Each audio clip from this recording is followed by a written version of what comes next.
You feel it before you understand it. A dull ache spreading through your leg. A cut that won't stop stinging. A fever creeping up behind your eyes. Your first instinct today is simple. You reach for your phone. You book an appointment. You walk into a building full of people trained for exactly this moment. For most of human history, none of that existed. No hospital, no pharmacy, no diagnosis printed on a screen. For roughly 300,000 years, if your body broke, you and the people around you were the only medicine you had. So how did anyone survive at all? Today, the average person in a developed country sees a doctor 3 or 4 times a year. Multiply that across a lifetime, and it adds up to hundreds of visits. Your ancestors had none of them. And yet, here you are. Their genes made it through infections, broken bones, difficult births, and brutal winters, all without a single prescription. That's not luck. That's a system. It just wasn't the system you're used to. Let's start underground, in northern Iraq, in a cave called Shanidar. In the late 1950s, an archaeologist named Ralph Selecki began excavating Shanidar Cave and uncovered the remains of several Neanderthals. One skeleton, known as Shanidar I, changed how scientists thought about ancient life. This man had lived to around 40 years old, which was already unusual for his time. But his body told a harder story. He was blind in one eye.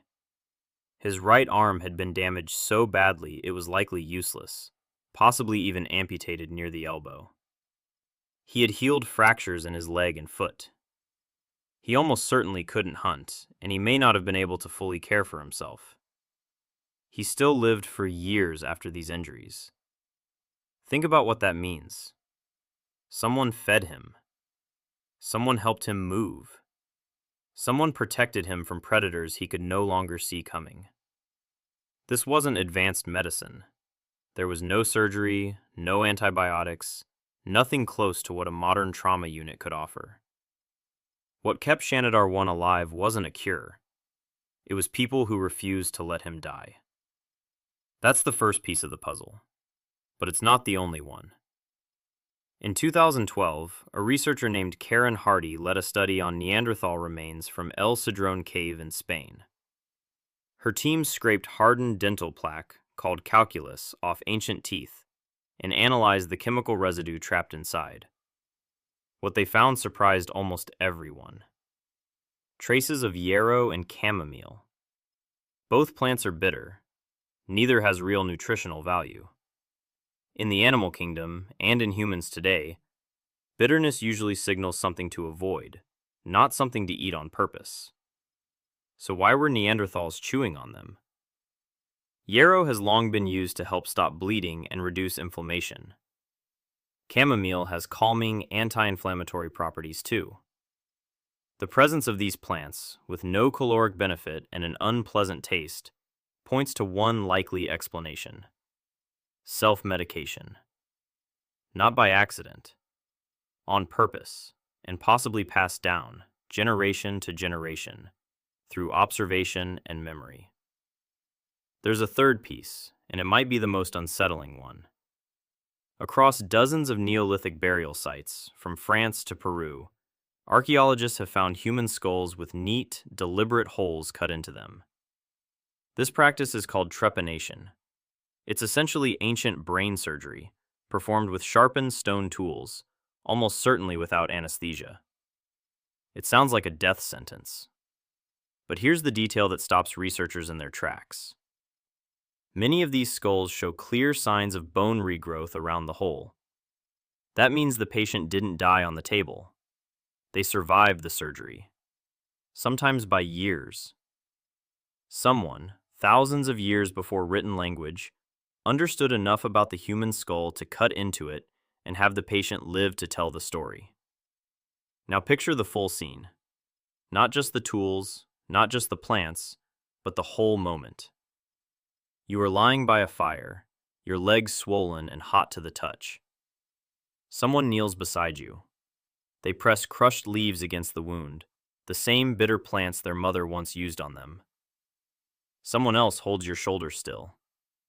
A third person keeps watch at the edge of the camp because an injured body draws predators. Nobody here has a medical degree, but everybody here has done this before, or watched it done, or been the patient themselves once.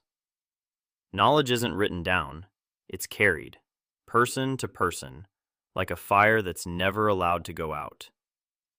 Here's the twist that changes how you should think about all of it. It's tempting to imagine ancient survival as a story about clever plant remedies and surprisingly skilled surgery. But researchers like Eric Trinkus, who has spent decades studying Neanderthal paleopathology, point to something bigger than any single treatment.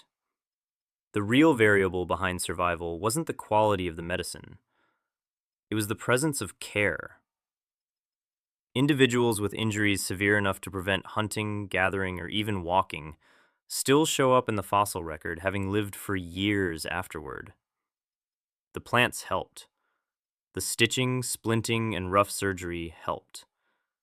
But none of it works without someone deciding that you were worth saving.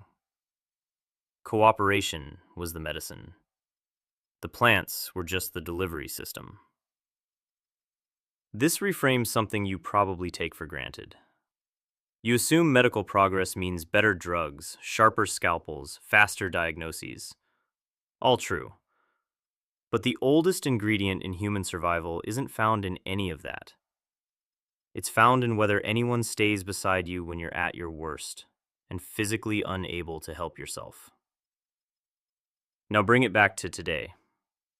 You live in a world with trauma centers, MRI machines, and medication that didn't exist even 50 years ago. And yet study after study on modern health outcomes keeps circling back to something uncomfortably simple. Patients recover faster and live longer when they have strong social support. Isolation is now linked to worse health outcomes across almost every major illness researchers have studied, from heart disease to depression to slower wound healing. Your ancestors didn't need a study to know this. They lived it, or they didn't survive at all. So the next time you're sick or hurt or just having a hard week, remember what actually kept your species alive long enough for you to exist.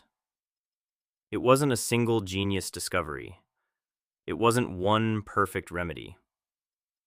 It was a Neanderthal in a cave in Iraq, blind and one-armed, being fed by hands that weren't his own.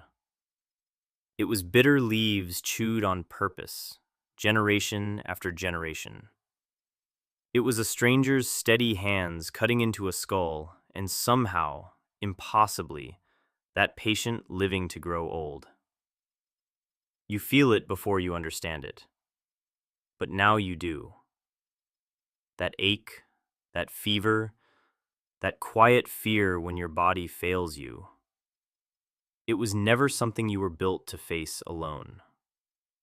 For 300,000 years, it wasn't. And somewhere underneath all your modern tools and modern medicine, that hasn't changed at all.